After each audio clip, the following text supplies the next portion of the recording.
Now I shall discuss about the topic corrosion and also theory of corrosion, how the metal undergo corrosion. So before, what is corrosion? For this, I'll take what is corrosion. The corrosion we usually defined as the destruction or deterioration and consequent loss of metals through chemical or electrochemical attack by the environment. It is the actual definition of corrosion. It is a destruction or deterioration or consequent loss of metals through chemical or electrochemical attack by the environment.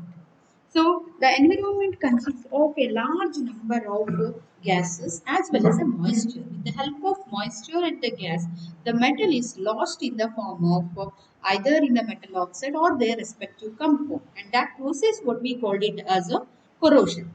Now we consider the good example for corrosion is like rusting of iron. So rusting of iron is a good example for corrosion.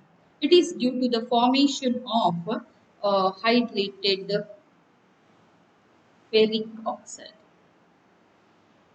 So rusting of iron is nothing but the formation of hydrated ferric oxide. Or the green scales formed on the copper vessel. That is due to the formation of basic cupric carbonate. That's a mixture of copper, cupric carbonate plus cupric hydroxide. Right? Why this metal undergo corrosion? Why metal undergo corrosion? What is the reason? Because most of the metals occur in nature are in the form of their compound, except noble gases. That you know, iron, which already exists in the form of hematite ore form, that is a oxide form of compound. That means in all component or the metals are exist in the form of their compounds. By reduction, how we extract the metal? The from ore we extract the metal. So this process is a reduction. Okay, it is done by through a reduction process. That is by the reduction, metals are extracted from their ores, and the process is endothermic. Yeah, in this case here, the process what we considered extraction of metal is a endothermic process, energy being supplied in the form of heat or electrical energy, and consequently energy of the pure metal is always high. Energy of pure metal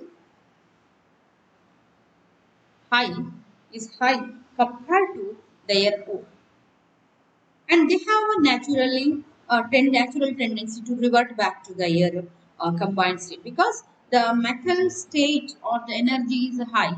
The elements which is present in the higher energy level is unstable, so they revert back to their original state by combining with the environmental constituents and get converted into their compound, and that is nothing but a corrosion of metal. So when we extract a metal from the ore, reduction process take place, and the energy of this metal, if you consider, it is very high. As the energy is very high, it becomes unstable, immediately combined with the environmental constituent and forming ore, so forming some corrosion product. Okay, they revert back to their original condition. So the metals may undergo corrosion in two ways. That may be the electrochemical attack, that is what we called it as a wet corrosion. The other method what we called it as a dry corrosion. Okay, it may be a direct chemical attack or electrochemical attack. In electrochemical theory of corrosion or wet corrosion, it takes place due to the formation of anodic and cathodic region on the same metal or due to different metal. So it takes place by the attack. Usually the electrochemical corrosion takes place by the chemical attack on the metal in the presence of moisture or aqueous conductive medium. It is called wet corrosion. Like here, if you consider a metal, here the metal undergo corrosion by the in the presence of moisture. In the atmosphere, it mainly contains moisture. Okay, and that's act as a conducting medium, and it attacks the environmental constituent attacks on the metal surface, and corrosion takes place, and that type of corrosion what we called it as a wet corrosion, and that wet corrosion may occur due to the formation of anodic and cathodic region on uh, on the same metal, like in this case, due to the formation of anodic and cathodic on region on the same metal when a conducting liquid is in contact with the metal. Or it may be due to two different metal. It may be due to the two different metal contact each other, or if it is present side by side in the presence of conducting medium, like iron with the copper, like iron undergo corrosion.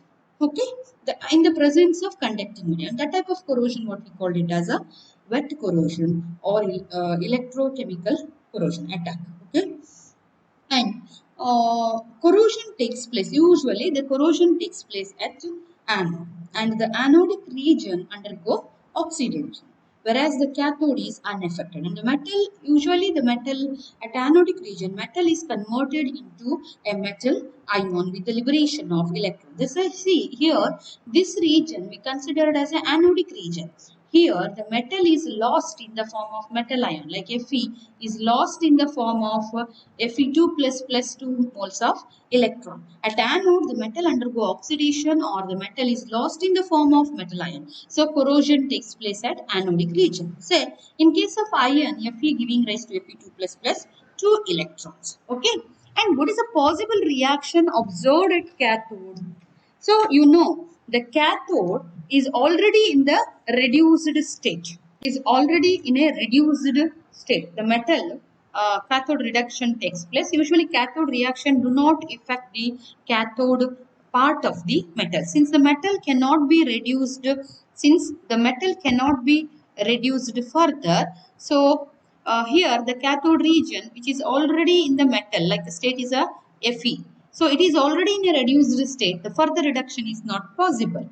So that's why the cathode part is not involved in the reaction. Since the metal cannot be reduced further, the electrons liberated at the cathode the liberated at anode region migrate towards the cathode region, consumed by the conducting medium to form some anions like hydroxyl ion. See here, oxygen moisture present in the atmosphere. So as the electron is formed at anode, they migrate towards the cathode, and the reduction at cathode region takes place. The cathode metal does not involve, but the reduction takes place on the surface of cathode and forming some negative ion, particularly hydroxyl ion.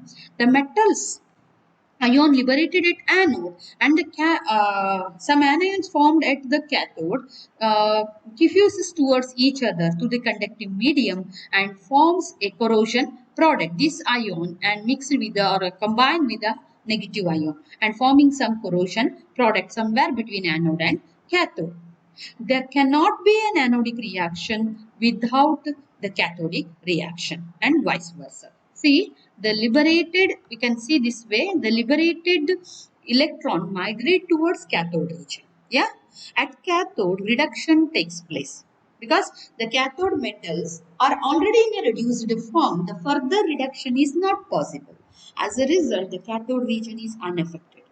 So usually the liberated electron migrated towards cathode region and which interact with the corrosion conducting medium, and some negative resulting in the formation of negative ions such as hydroxyl oxide somewhere between anode and cathode region. Usually the cathode reaction depends upon the corrosion environment. Okay, and the formed negative ion combined with the positive ion formed at anode and forming some corrosion product. The nature of the corrosion environment that decides the type of cathode reaction as it involved in the corrosion medium. So most common methods of cathodic reactions are classified into two ways. The one is by the liberation of hydrogen in the absence of oxygen. The second is by the absorption of oxygen in the presence of oxygen. See, I'll take the reaction that taking place in the liberation of hydrogen. The first case, liberation of hydrogen. Again, I'll consider two cases. The medium may be an acidic or it may be a neutral or a basic. If the medium is acidic in nature, okay, if the medium is acidic in nature and the reaction takes place in the absence of oxygen, this H plus ion takes electron and liberates hydrogen. Okay, if the medium is a neutral or alkaline medium, then water takes electrons, giving hydroxyl ion with the liberation of H plus. This is actually a two-step reaction. I can write it here.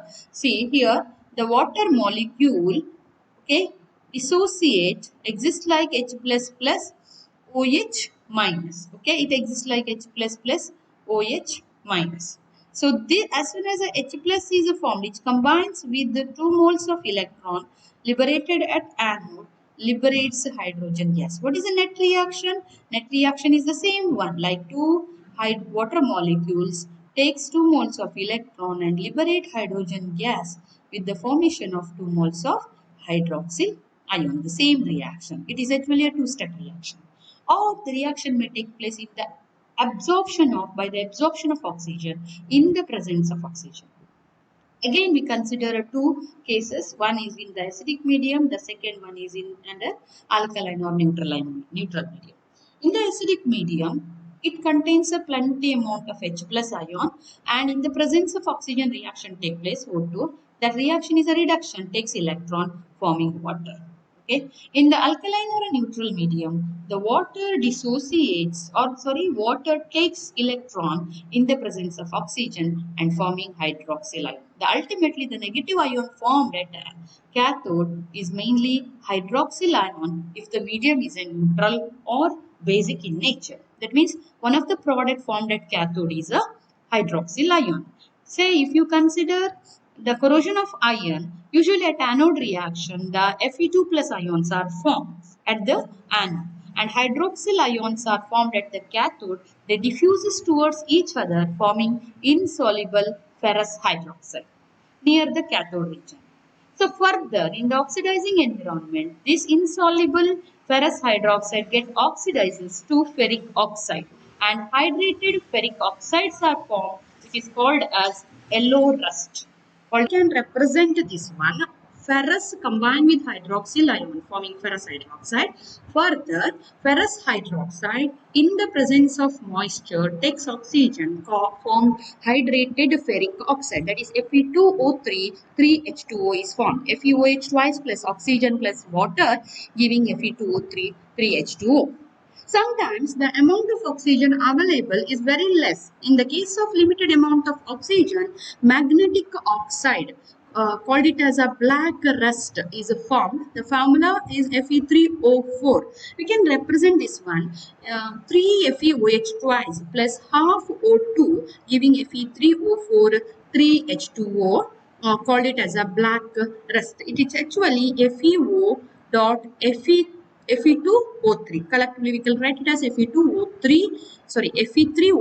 3H2O, called it as a black rust. In this way, the iron undergo corrosion.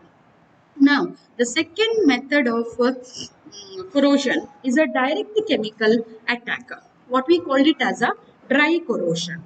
Dry corrosion or a direct chemical attack. In this type of corrosion occurs mainly through the direct chemical reaction or action of atmospheric gases such as oxygen, halogens, hydrogen sulfide, sulfur dioxide with the metal surface in immediate proximity. Say, it occurs due to direct chemical reaction between the metal and the gases present in the atmosphere, gases present in the corrosion environment, generally observed in the absence of moisture or conducting medium and is known as dry corrosion. When a metal is exposed to a gas and slowly react with it and forms a corrosion product, and the product formed is deposited on the metal surface. The term scaling or tarnishing are also used. It is the direct action of oxygen on the metal in the absence of moisture. Is a familiar example of corrosion. That is a dry corrosion. Apart from oxygen, the other gases like hydrogen chloride, sulfur dioxide, hydrogen sulfide, chlorine, fluorine, ammonia also reacts with the metal and alloy surface when they come in contact with them. This is actually the direct chemical reaction between the metal and the corrosion. The further the rate of corrosion that depends upon the chemical affinity between the metal and the gas and also the nature of the corrosion product. The formed product may itself act as a protective layer and it may reduce the corrosion. Rate of corrosion decreases. The formed oxide layer may act as a protective film or not, depending upon the relative volume of the oxide layer and the metal surface. In particularly, in oxidation corrosion, a metal oxides are formed when the metal is exposed to a gas such as a oxygen forming metal oxide. The corrosion product thus formed, which is deposited on the surface of the metal, and the nature of this film that decides the further corrosion. The formed oxide layer may act as a protective film or not, depend upon the relative volume of the oxide layer and the metal surface. This is usually explained on the basis of a rule called a Pilling-Bedworth rule. According to this rule, an oxide layer, that is a formed product, is protective or non-porous if the volume of the oxide layer is at least as great as the volume of the metal from which it is formed. On the other hand, an oxide is non-protective or porous if the volume of the oxide is less than the volume of the metal from which it is formed. Okay, I'll explain. Here, we'll consider the volume of the metal after forming the product and before forming the product. If the volume of the metal after forming the product, that is a metal oxide, if the volume of the oxide along with the metal is, if it is great as the volume of the metal from which it is formed, then that layer itself acts as a protective film. On the other hand, if an oxide is a non-porous, oxide is a protective or porous if the volume of the oxide is less than the volume from which the metal is formed. Say here I'll take a metal iron and the formed product that get adhered on the metal surface. If you consider the entire volume of this, it is little higher than the product volume is higher than the metal. Okay, then that product itself acts as a protective layer. And even sometimes a product is formed that get adhered on the metal surface, but this area is a porous in nature.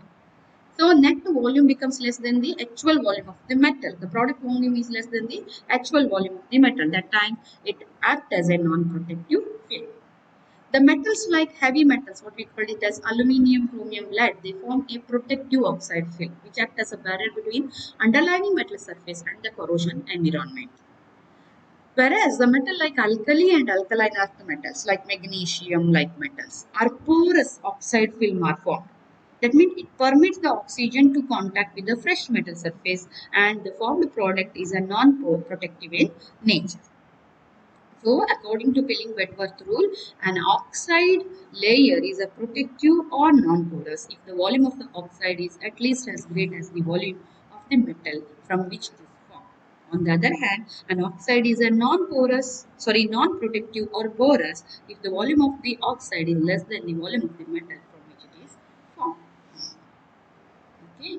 So this is about the second method of metal dry corrosion. It is a direct interaction between the metal and the corrosion environment. The extent of chemical corrosion by other gases such as chlorine, carbon dioxide, sulfur dioxide, that depends upon the formation of the protective. Again, it depends on the formation of protective and non-protective film of the corrosion product. This is about the type or the various the method that involved in the corrosion. The method the metal may undergo electrochemical attack or it may undergo direct chemical attack. Based on that, we may consider the corrosion. It may take place in two ways. The one is electrochemical attack. The second method is a direct chemical attack.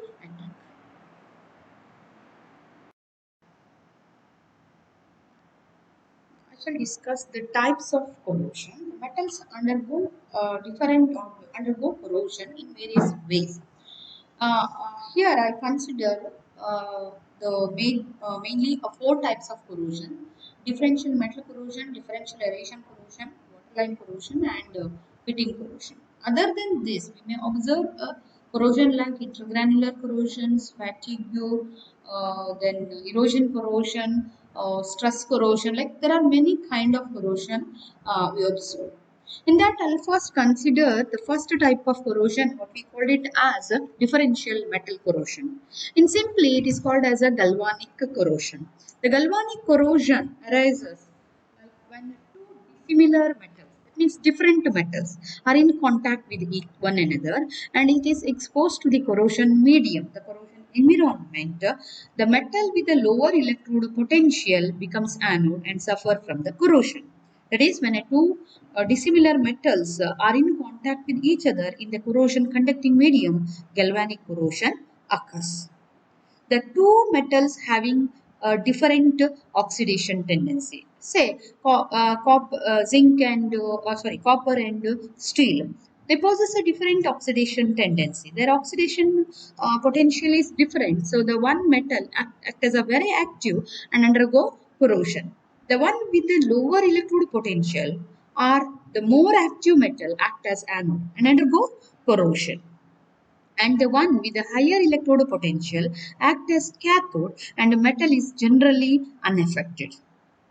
Okay, like it is mainly due to the presence of two different metals and it is exposed to the corrosion conducting medium. As a result of different oxidation tendency, the metal with a lower electrode oxidation tendency, they undergo the metal with a higher oxidation tendency, not lower, higher oxidation tendency, they undergo corrosion and suffers from the corrosion. Whereas the metal with a higher electrode potential or reduction tendency becomes cathode and protect from the corrosion. And this type of corrosion, what we call it as a differential aeration corrosion. Here, this one picture, there is a two different metals are coming in contact with each other. So the metal with the lower oxidation potential is protected, whereas the higher oxidation potential metal first corroded. Once all it is consumed, then the environmental constituent attacks to the next metals.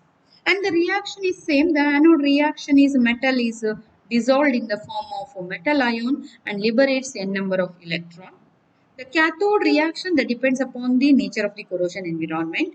The cathode reaction may be either evolution of hydrogen or absorption of oxygen. That is, it may like a reaction like H2 liberation if the reaction is taking place in an acidic medium, and like water moisture is present, it may take electron and forming hydroxyl ion. Along with the liberation of H2 is observed, and to balance this one, 2 moles of water interact with the 2 moles of electron forming hydroxyl and 2 moles of hydroxyl and hydrogen, or it may take place by the absorption of oxygen. So in the atmosphere oxygen is present, it combined with the neutral medium forming 4 moles of hydroxyl ion, or medium is acidic, H plus takes oxygen, takes 4 moles of electron and forming water molecules like this. So this formed hydroxyl ion combined with the positive ion and the corrosion of the metal take place. See, here I'll take a two metal like iron and copper, or even iron and zinc. When a copper, zinc and copper, okay, metals are electrically connected and exposed to the electrolyte. Zinc metal is a higher in the galvanic series, forms the anode and suffer the corrosion, whereas copper is a lower in the electrochemical series, forms cathode, hence protected from corrosion. The extent of corrosion again depends upon the difference in the electrode potential of the two metals and also their relative area exposed to the exposed. If the potential difference between the electrode is high, the greater the extent of corrosion. Now we consider iron and copper with the iron and zinc. Iron and zinc, the corrosion rate of reaction is little less compared to iron with the copper because the difference in the electrode potential of the two metal is very high.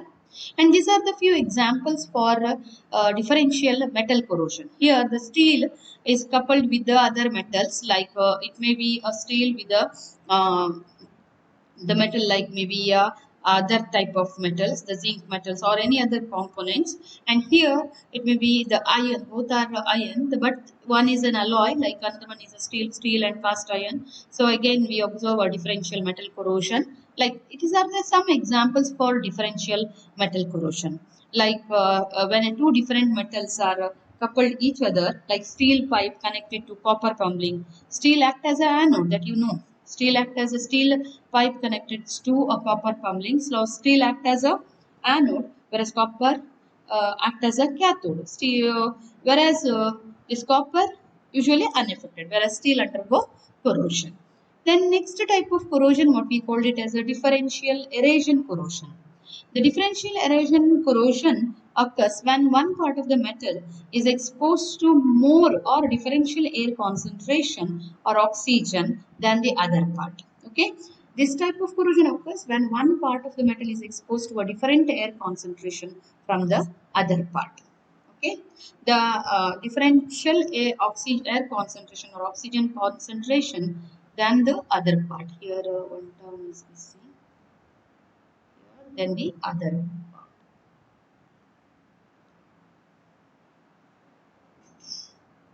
The part of the metal which is exposed to higher oxygen concentration act as a cathode, and the part of the metal which is exposed to a lower oxygen concentration act as an anodic reagent. Or in other words, the poorly oxygenated area undergo corrosion, whereas a highly oxygenated area is unaffected. So even in case of differential aeration corrosion, the metal at anode, that is less oxygenated area, is lost in the form of metal ion. Whereas the more oxygenated area, and at the area of more oxygenated area, the metal or it helps for the reduction reaction. The moisture in the presence of oxygen takes electron, forming hydroxyl ion. So in other words, the corrosion of metals arising as a result of formation of oxygen concentration cell due to the uneven supply of air on the metal surface is known as a differential aeration corrosion. That is a corrosion of a metal, corrosion of a metal the corrosion of a metal arising as a result of formation of oxygen concentration cell due to the uneven supply of air concentration, air on the metal surface is known as a differential aeration corrosion. A few examples for differential aeration corrosion is like Windows rod. Inside the frame suffers corrosion and it acts as an anode because it is a less oxygenated area, whereas but not the exposed region which acts as a cathode. And even if you consider a paper pin, the paper pin which is inside the paper gets corroded, whereas the exposed portion is free from corrosion. Say some pictures. Say here, the area which is near the wall usually undergo corrosion. So here again this area is near the wall. Here it is less oxygenated. So less oxygen, whereas this area is more oxygenated. Here oil tank or water tank or pipelines buried under earth gets corroded due to lack of oxygen. See here, this area is remains unaffected, whereas this area is less oxygenated. The iron present in this area, it is like less oxygenated and undergo corrosion. Okay, less oxygen area act as anode and undergo corrosion. And there is like a zinc rod. If you dip a zinc rod in a dilute solution of neutral salt solution, the rod which inside the salt solution act as anode because it is less oxygenated. Whereas the exposed region, the other part, act as a cathode, it is a more oxygenated. So the electron transfer from less oxygenated state area to more oxygenated area. And that type of corrosion, what we call it as a differential aeration corrosion. The third type of corrosion, what we call it as a waterline corrosion. So these are the few examples for waterline corrosion. That is ocean going ships. You can observe here in the ocean going ship, here we can observe one brown colored layer. Above this region, above this layer, this ship is always exposed to a more oxygen concentration. That is exposed to atmospheric oxygen, whereas this area is exposed to dissolved oxygen. So it is a less oxygenated area. Or in other words, this is a case of differential aeration corrosion. It is a case of differential aeration corrosion. Waterline corrosion is a case of differential aeration corrosion. Even here, you can observe the pillar that is particularly used while construction of bridge, the pillar. Here, the fluctuation in the oxygen is observed in this area. As a result, it gets corroded, or it is a less oxygenated area gets corroded, whereas the other region is unaffected. Or in other words, here I'll take a waterline corrosion, water storage tank even. So brown color, a distinct line is formed just below the waterline, like, or even ocean going ships, like here just a brown color line is formed. This is a type of differential aeration corrosion, and it is observed mainly observed in a steel or a iron water tank partially filled with the water. It is generally found that the maximum amount of corrosion takes place along a line just below the level of water. Okay, discuss. Part of the tank just below the water level is exposed to lower oxygen concentration, particularly dissolved oxygen, and it acts as a anodic and undergo corrosion. The part of the tank above the water line, which is exposed to a higher oxygen concentration, act as a cathode and completely unaffected by corrosion, so that a distinct brown line is formed just below the waterline. And this type of corrosion is observed in water storage, a steel tank, and even in ocean going ships. This is a case of differential aeration corrosion, because the one part of the metal is exposed to dissolved oxygen compared to the other part which is exposed to the atmospheric oxygen. And the type of corrosion called it as a waterline corrosion.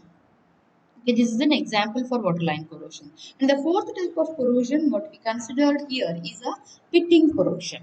Okay, a pitting corrosion is a localized and accelerated corrosion resulting in the formation of pits, pinholes, or cavity around which the metal is relatively unattacked. So the example for pitting corrosion, see, I'll show you. So here, as a result of pitting corrosion, here a small holes are created, whereas relatively other area is almost unaffected. Here also, due to formation of pits or pinholes in this area, the metal area, it's a breaking of that particular length of metal is observed. A sudden failure in the equipment is observed. Here, the creation of small pits on the steel or sheets. Okay, so these are the examples for a pitting corrosion. The pitting corrosion is a most destructive form of corrosion. It is a most destructive form of corrosion, and it results in sudden failure of the equipments due to the formation of pits, pinholes, or cavity. Pitting usually results of breakdown of or cracking of protective film on the metal at a specific point. Say, I'll take this example. Here, a small mud or dust particle exists here. So, around below that area act as a anode. Okay, as a result, it acts as anode, whereas other area act as cathode. This is an iron metal. In this anode area, so corrosion of metal take place. Metal is lost in the form of metal ion, and progressively it moves and it reaches, resulting in the creation of small pits or pinholes. And the liberated electron consumed at cathode and forming hydroxyl ion and forming some corrosion product, that is a insoluble hydroxide, and further it attacks and forming hydrated ferric oxide. There is a final compound what is formed is called it as a Fe, so that is a Fe2O3 3H2O compound is formed, and a destructive form, a small pinholes or a cavity is created. Okay, whereas the other area is unaffected, resulting in accelerated corrosion at the anodic area. This is because formation of small anode and large cathode resulting in accelerated corrosion. So that's only written pitting corrosion is a localized accelerated type of differential aeration corrosion which results in the formation of small pits, pinholes around which the metals are relatively unattacked. Pitting is the most destructive form of corrosion. It causes sudden failure in the equipment. Pitting corrosion is characterized by a small anodic and a large cathodic area, resulting in accelerated corrosion in the anodic area. Pits formed are stimulating and help for the further Corrosion. Pitting corrosion is also caused by the breakdown of the protective film or a metal surface, results in the formation of small pits, anodic area, and a large cathodic area. Pitting corrosion is generally initiated by the deposition of extraneous matter like sand, water droplets, etc. The metal below the deposit exposed to a lower oxygen concentration and undergo corrosion. The metal surrounding the deposit act as cathode since it is exposed to a higher oxygen concentration because of the small anode and large cathode results in accelerated corrosion. These are the different kinds of pitting corrosion, and the pitting that take place in the form of narrow and deep like it may be elliptical shape of fittings, wide, shallow type of fittings, like the subsurface fittings, like different way the metal undergo fitting that depends upon the kind of metal and the atmosphere. So these are the examples and the pictorial things that shows the fitting corrosion.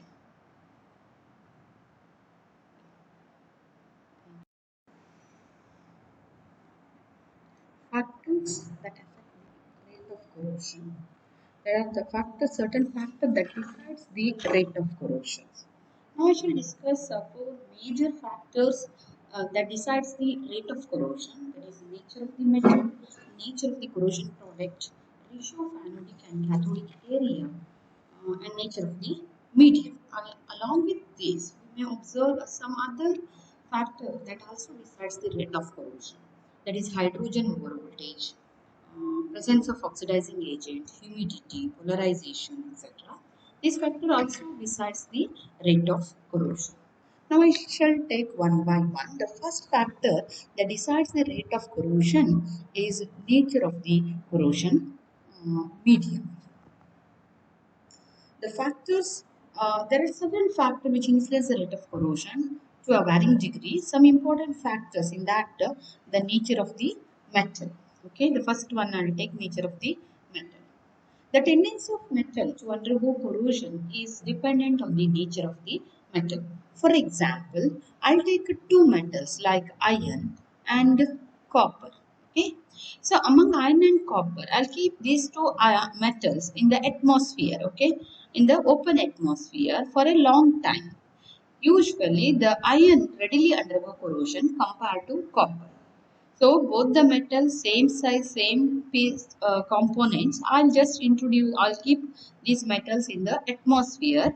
Iron, the one metal is an iron, and the metal is a copper. But even though I introduce the same atmospheric temperature, pressure, all the things, but iron readily undergo corrosion. That means there is something. The nature of the metal also decides the rate of corrosion. Okay, why the iron readily undergo corrosion? Why not copper? The reason, if you observe the electrode potential of iron and copper, the iron potential, reduction potential is less compared to copper. It is decided based on the series called galvanic series. The galvanic series is a series arrangement of different metals and alloys with the increasing order of their reduction tendencies. That is the arrangement of metals and alloys with the increasing order of their reduction tendency. In the galvanic series, we observe iron at the top and the copper below the iron. So, the iron that indicates iron is a very active metal and are more susceptible for corrosion, whereas the copper is less susceptible for corrosion.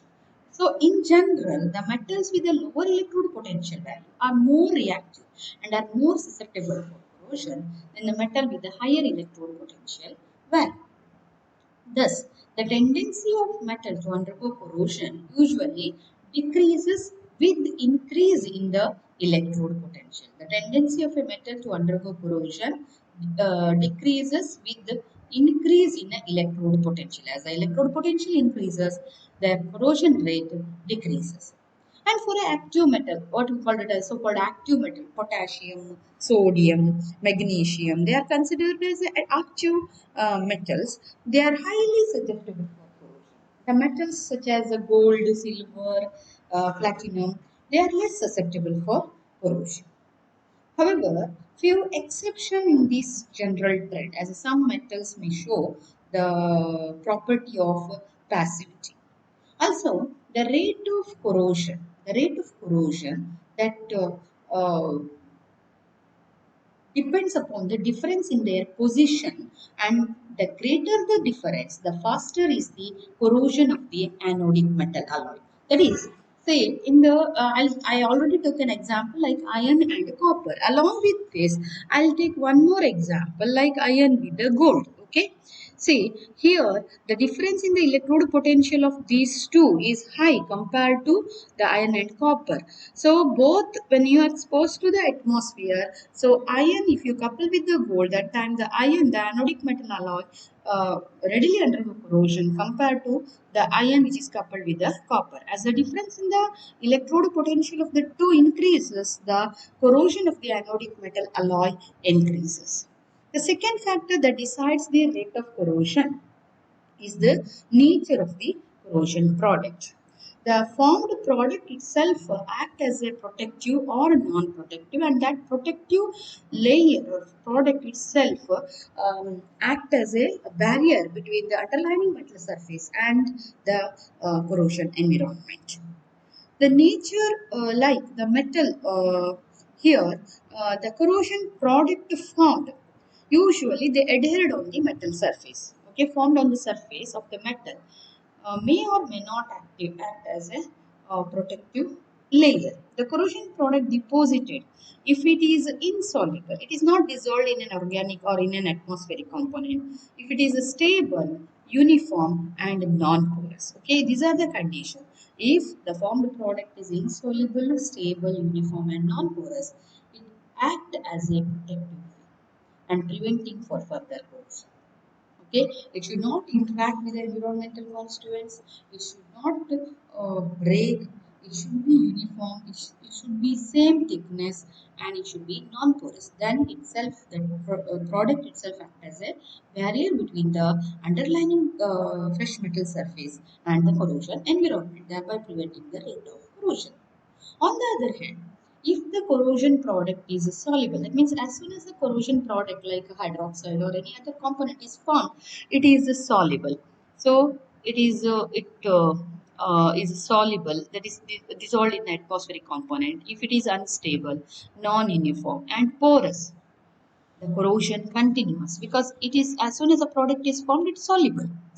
It will not adhere on the metal surface. It is not a stable one. It is not a uniform. It is, if it is a porous, then rate of reaction increases. In such a cases, the fresh metal surface is continuously exposed to the atmosphere, and corrosion of the metal surface takes place continuously. When the corrosion, sometimes the formed product itself is a volatile in nature, then the rate of corrosion increases because as soon as a product formed, it volatilizes, leaves a fresh metal surface for further attack. Say, and the corrosion that take place, the rate of corrosion is almost same as in the normal atmosphere, even in oxidizing environment. Sometimes the metals like aluminium, chromium, titanium, they are forming, called it as a passive metal. They form a oxide layer and they act as a protective film. A protective metal surface is formed and preventing for further corrosion. Even that formed oxide layer rupture, they possess a self-healing nature. That is, even they get ruptured, they themselves get repaired. That means they themselves interact, fresh metal surface interact with the atmospheric content, forming a stable oxide layer and act as the formed layer act as a barrier between underlying metal surface and the corrosion environment. The metals such as iron, zinc, and magnesium, they do not form a protective film. They usually form a porous components and are highly susceptible for corrosion, and continuous corrosion takes place when exposed to the oxidizing environment. Okay. Then the third factor that decides the rate of corrosion is the ratio of anodic and cathodic area. The rate of corrosion greatly influenced by the relative sizes of anodic and cathodic area. Say, for example, I'll take two metal. In one metal, a small extraneous metal or a small area is considered as an anode, and a large area is considered as a cathode. Whereas in another metal, so a small area is a cathode, whereas a large area is anode. Okay. So among the two metals, the one metal undergo fast corrosion. Okay, smaller that metal is possesses a smaller anode and larger cathode. The reason, see, if the metal has here in the case of small anode and large cathode, here a small anode means there is a loss of metal in the form of metal ion liberating electrons. As soon as the electron is liberated, they migrate towards the cathode. The large area of cathode help for the reduction process. The cathode is not involved in the reduction, but it helps for the reduction process. As a result, a fast negative ion is formed. A simultaneous reduction process takes place. Reduction takes place. A hydroxyl ion is formed. They immediately combine with ferrous. A fast reaction takes place. As a cathode reaction takes place at a faster rate, at the same time the anode reaction takes place. Okay. So, in the case, if the metal possesses a small anodic area, that is, a metal has a small anodic and large cathodic area, the ratio of anodic to cathodic decreases, then the rate of corrosion is high. The corrosion is more intense. As the ratio decreases, the corrosion rate is increases rapidly. Smaller the anode, larger the cathode, more intense is the corrosion rate. Because at anode, oxidation takes place and electrons are liberated. This process makes the anodic reaction to take place at a maximum rate, thus increasing the corrosion rate. That is, as soon as the electron is liberated, they consumed at the cathode and the reduction reaction takes place at a faster rate. At the same time, the oxidation reaction takes place. When anode is small and the large cathode, all liberated electron at anode are consumed at the cathode. Therefore, the rate of anodic reaction is greater and increases the extent of corrosion. On the other hand, if the cathode is smaller and anode is larger, as a result, here the more amount of electrons are liberated at anode because large anode, this electron liberated will move towards cathode, but the consumption of electron at cathode is slower because of small area. The reaction site is very small. As a result, the cathode reaction gets slowed down. At the simultaneous anode reaction also decreases, so the rate of reaction decreases. So smaller the anode, larger the cathode is the favorable one for the corrosion. So rate of corrosion increases. Smaller the anode, larger the cathode, rate of corrosion is high. The next factor that decides the rate of corrosion is the nature of the medium. Under nature of the medium, we come across the three factors: pH, temperature, and conductivity. The pH of the solution or the pH of the medium that decides the rate of corrosion.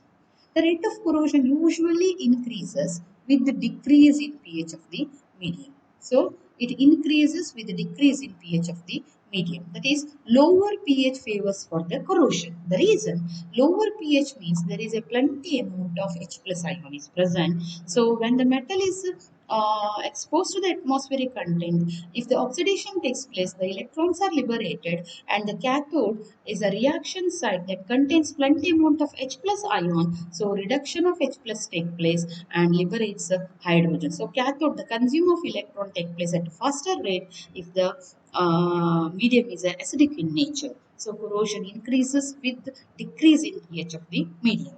In general, lower pH of the corrosion medium, higher is the corrosion rate. Or acidic media are generally more corrosive than alkaline or a neutral or a basic medium. This is due to the evolution of hydrogen usually take place at cathode. The cathode reaction take place at faster rate. At the same time, the anode reaction take place. When the pH is less than 3, now I consider the corrosion of iron metal in how the pH decides the corrosion of iron. When the pH is less than 3, usually corrosion of iron takes place by the liberation of hydrogen. If the pH is in the range of 3 to 10, the iron undergo corrosion in the presence of oxygen, that is in the neutral medium.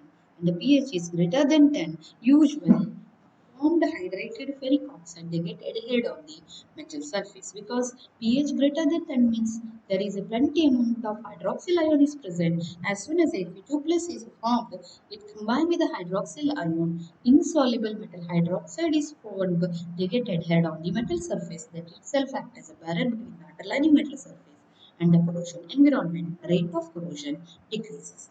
However, some metals like aluminium, zinc undergo fast corrosion in highly alkaline solution.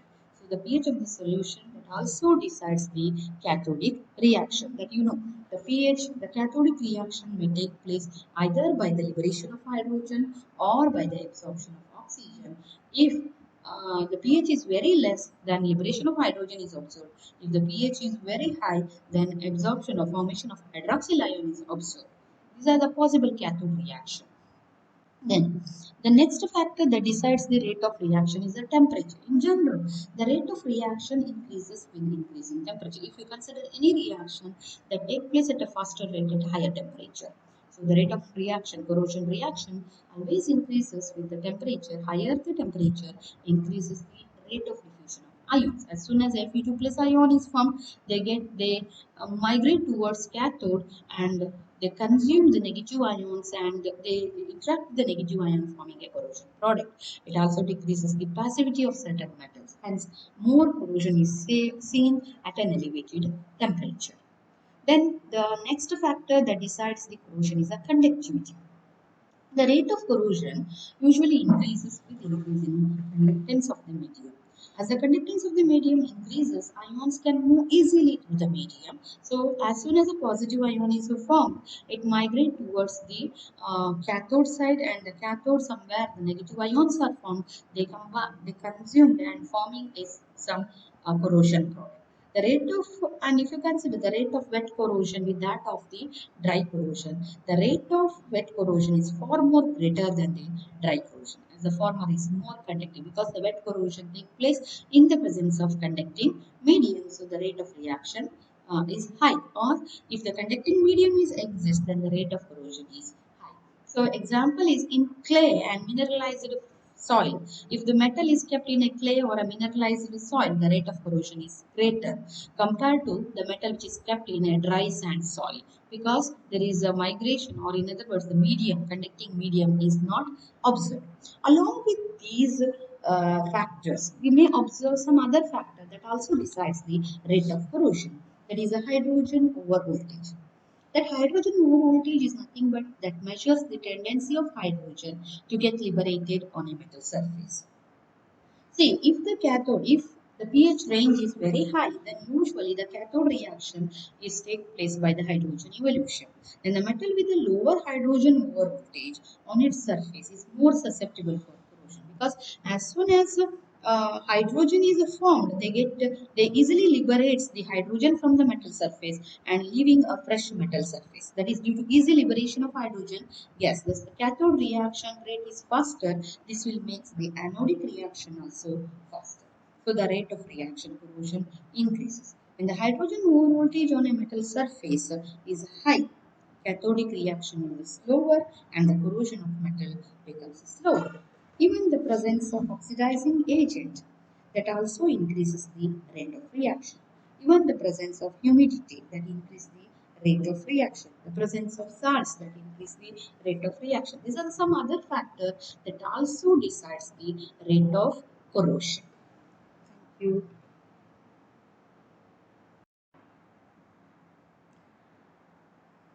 Controlling now the corrosion control, that is the control method mainly depends upon the factors such as type of structure, nature of the corrosion, the residual stress in the fabricated article, the nature of the environment, and the other factors that decides the corrosion.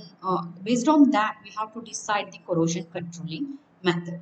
So major, there are four methods being adopted. That is a protective coating, use of corrosion inhibitor, cathodic protection, anodic protection.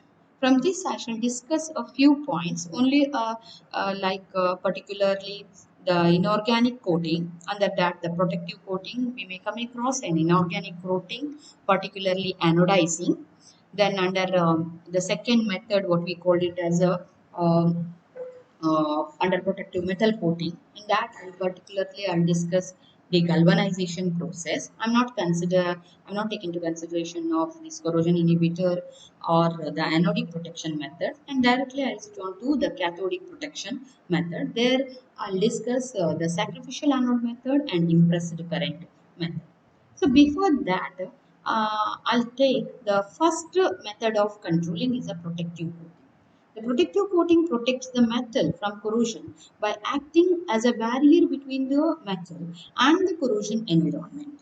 Again, under protective coating, we come across three categories. The one what we called it as a inorganic coating, the second one or metal coating, and the third one is an organic coating. The inorganic coating is a surface layer of metal we usually converted into their respective component by chemical or electrochemical. The one of the method of inorganic coating is a anodizing, or even the other method what we called it as a phosphating. Now I'll consider only anodizing. So this anodizing we usually define it is the process of developing an oxide film on the surface of the metal by chemical or electrochemical reaction.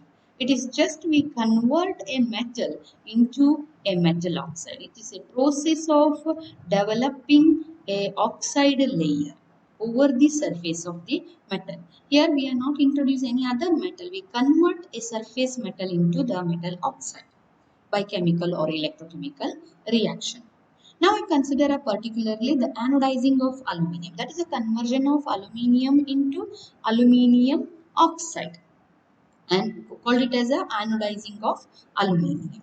Okay, so here in any process, controlling process, before carrying that one, either a chemical or electrochemical, we have to carry a pre-treatment. We have to decrease the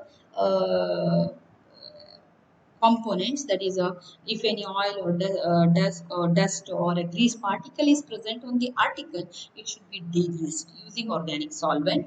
Then it should be polished. If any rust particle deposited, it should be removed by polishing. And finally you may treat sulfuric acid. Then finally it should be washed with the water and added. Same way here also, while carrying anodizing process, the article to be anodized is degreased using organic solvent, thoroughly polished, then washed with water and air dried.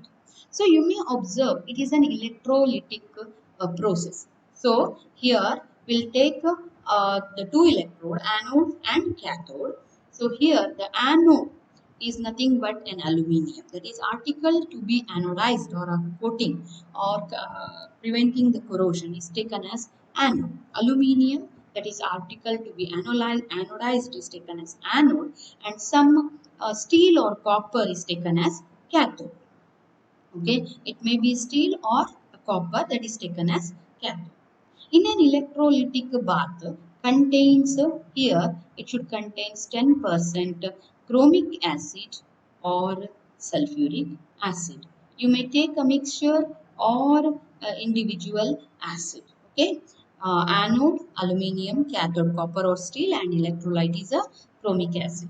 Then how much temperature you have to maintain? You have to maintain a temperature of about 30 to 40 degrees Celsius. And what is the potential you have to apply for process 40 volt? That time the current density developed is 10 to 20 million. When we apply a potential of 40 volt, the dissolution of aluminium take place. So Al3 plus ion is formed. It get oxidized to forming Al2O3. How? The aluminium interact with the water. So it interact with the water H2O.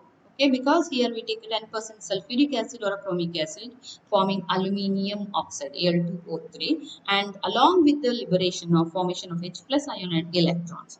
As soon as the H plus ion is formed, and this H plus ion they migrate towards cathode. This H plus ion migrate towards cathode, and the same time the electron are migrated towards cathode through an external circuit.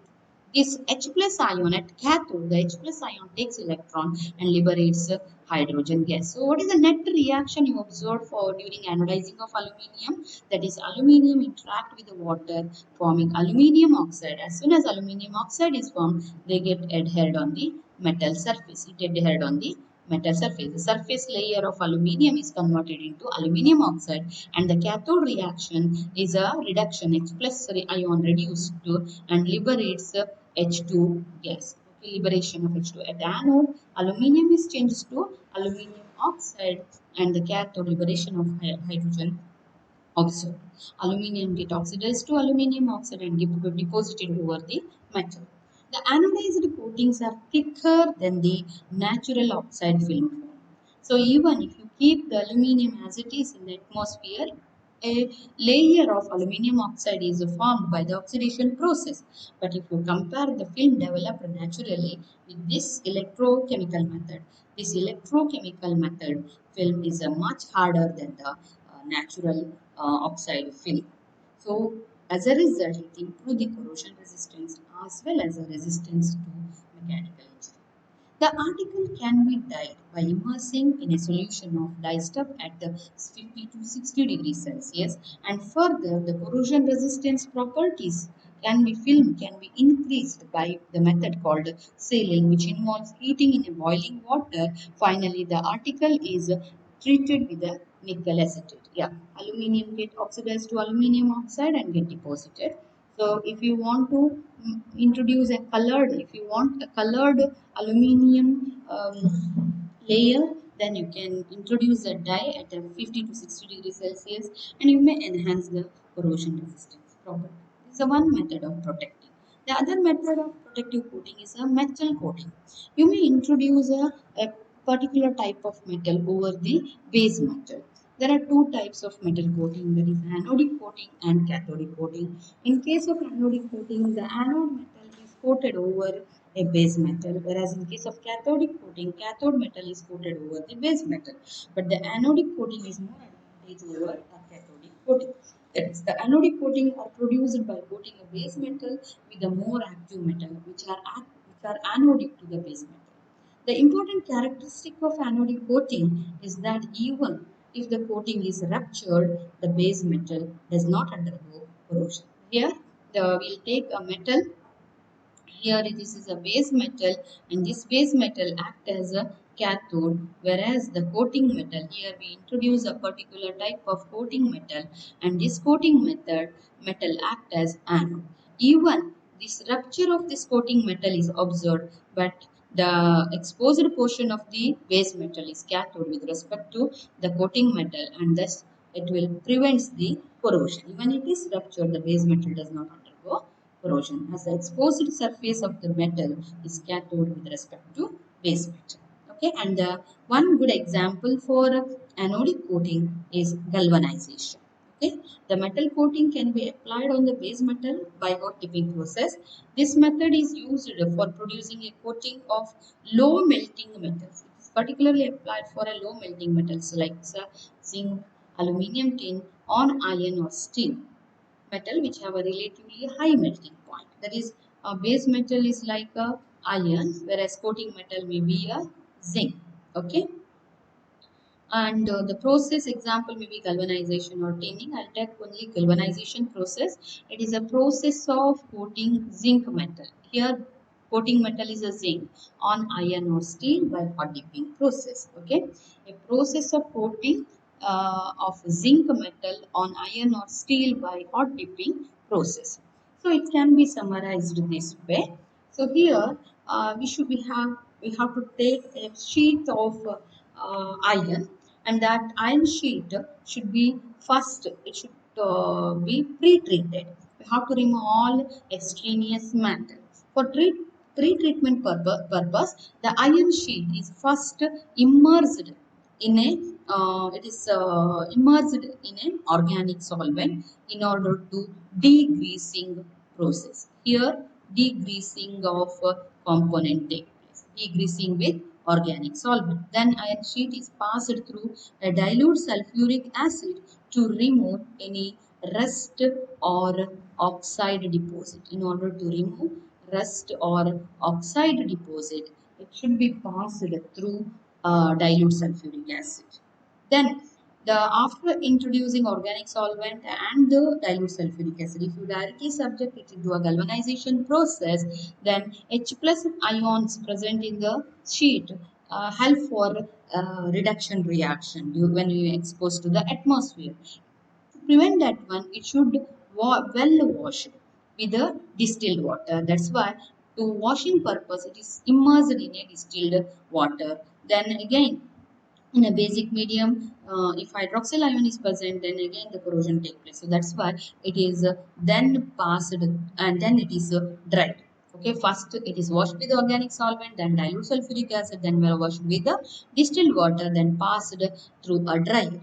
Then the iron sheet is dipped in a molten bath of zinc, maintain a temperature of about 420 to 430 degrees Celsius, covered with ammonium chloride flux in order to prevent the oxidation of, this is introduced to prevent the oxidation of zinc, to prevent the oxidation of zinc. That is, the iron sheet is dipped in a molten zinc covered with ammonium chloride flux, which prevents the oxidation of zinc metal. Then, so here it's just a dipping process. The thickness developed on the surface is not uniform. So that's why to make a uniform thickness, or in order to absorb the excess coating, the metal is removed by passing, or it is passed through two hot rollers and cooled gradually so that the uniform thickness is developed. Okay, we can summarize this way. The iron sheet is subjected to pre-treatment by decreasing the organic solvent. Then the sheet is passed through dilute sulfuric acid. Then it is passed through dilute H2SO4, dilute sulfuric acid at 60 degrees Celsius to remove rust and oxide layer, washed with the distilled water and dried. Then iron sheet is dipped in a molten bath of zinc at 425 to 430 degrees Celsius, covered with ammonium chloride flux, which prevents oxidation of zinc. Then excess of coating of metal is removed by passing through a hot roller. The main advantage of coating in anodic nature, the exposure of base metal will not cause any corrosion. The disadvantage of this is galvanization is, since here it should not be used for preparing and storing foodstuffs. Since zinc dissolves in dilute acid, produces toxic zinc. So that's why it should not be used for food preparing and storing purpose. Okay. It is mainly used for galvanized steel reinforcement, are used for building construction where a high degree of corrosion resistance is required. In making of roofing sheets, buckets, wire, pipelines, even in the manufacture of mobile parts, the iron metal is subject to galvanization process.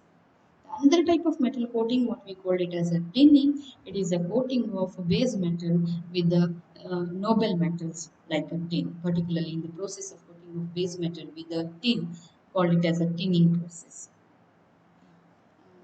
The next method of protection of metal is by cathodic protection.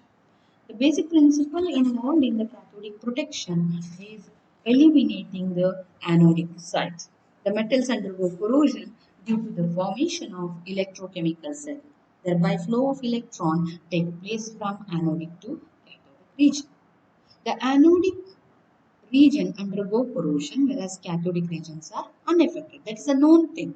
The corrosion can be prevented by the cathodic protection. In the cathodic protection, we can eliminate the anodic site when converting the entire metal into the cathodic site. The principle involved in this method is to convert the corrosive base metal into cathode. That is entire metal surface into cathode. So by eliminating the anode site, we can able to protect the metal. And this method, what we call it as sacrificial. This method, what we call it as a cathodic protection. Under cathodic protection, we come across two methods: sacrificial anode method and impressed current method. In the case of sacrificial anode method, it is the protection of parent metal from corrosion by converting it into cathode by connecting it with a more active metals like magnesium, zinc, aluminum, etc. Here, I want to protect this steel pipe. So, I'll connect the steel pipe, a nearby steel pipe, I'll introduce a more active metal like zinc or even magnesium. Okay, so it is a protection of the, I'll consider the steel is a parent metal, protection of parent metal from corrosion by converting this metal, entire metal, into a cathode by connecting with a more active metal, and that connected metal act as a anode. So if you connect this metal, so it act as a anode, whereas this one act as a cathode. So you know anode only undergo corrosion, cathode is the does not, or it protected from parent metal structure. Okay, the more active metal so employed is called a sacrificial anode. Okay, the more employed or the sacrificed in order to protect the parent metal. The metal to be protected is converted into cathode by connecting it with a more active metal which acts as an anode. The more active metal gets corroded while the parent structure is protected from corrosion. The more active metal so employed is sacrificed to protect the parent metal. The method is known as sacrificial anode. That's why anode is sacrificed in order to protect the parent metal. The sacrificial anode should be replaced by fresh one as and when it is required. So it continues. Anode undergo corrosion. Zinc is lost in the form of zinc ions. When all zinc metal or the zinc is lost in the form of zinc ion, it should be replaced with the fresh one. And commonly used sacrificial metal is a zinc, magnesium, aluminum, etc. Most common is a zinc and magnesium. The example is steel pipe being protected by connecting it with a block of zinc. In such a cases, steel acts as a cathode and is unaffected or protected from corrosion, but zinc acts as anode and undergo corrosion. Uses it is to used to protect the buried pipelines, ship shell, underground cables, water tanks, etc. The other type of cathodic protection, what we called it as an impressed current method. In the impressed current method, a direct current larger than the corrosion current is applied. So you can see here, I want to protect this metal.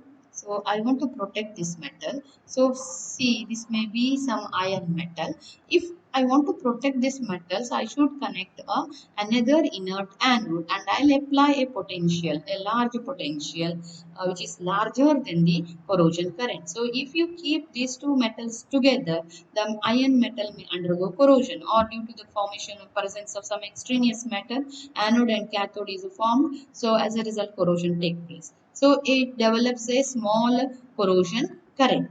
So if you apply a DC potential which is larger than this current, then the entire site act as a cathode because it is connected to a cathode terminal. And the method, what we called it as impressed current method. In this method, a direct current larger than the corrosion current is applied. The metal to be protected should be connected to cathode terminal of the battery and it acts as a cathode. It is connected, the metal to be protected is connected to cathode terminal of the battery and act as a cathodic. An inert electrode is connected to anode source. Mainly used inert is a resin bonded graphite or a silicon iron alloy, etc. That metal act as an anode since the anode is inert in nature and it is unaffected. So we can summarize this way. So in this method, the anodic base metal which is oxidizable in corrosion reaction is supplied with the electron. The current is applied in the opposite direction to nullify the effect of corrosion. That is through a small current flow by means of a battery so that oxidation is suppressed and the corrosion of the base metal is reduced. Metal structure to be protected act as a cathode and is connected to the negative terminal of the battery. The inert metals like graphite, high silicon content, iron act as anode and is connected to positive terminal of the battery. When the DC potential is applied in the reverse direction to that of the corrosion current, it nullifies the corrosion reaction. So that the entire surface now acts as cathode and protect from the corrosion. So these are the methods adopted in order to protect the base metal. Along with this, we observe the two more kind of corrosion controlling method. That is a use of corrosion inhibitors. So while preparing or while manufacturing the metals or while carrying the metal finishing technique, we may improve the corrosion resistance properties by introducing a corrosion inhibitor that inhibit the rate of reaction, corrosion reaction. That may be an anodic inhibitor. By the addition of anodic inhibitor, we may reduce the anodic reaction, or we may introduce a cathodic inhibitor to the atmosphere. Then we can reduce the cathode reaction. The other method adopted to reduce the corrosion rate is by anodic protection. That is by converting the metal surface into anodic and introducing a particular potential which overcome the rate of reaction Thereby we can able to protect the metal.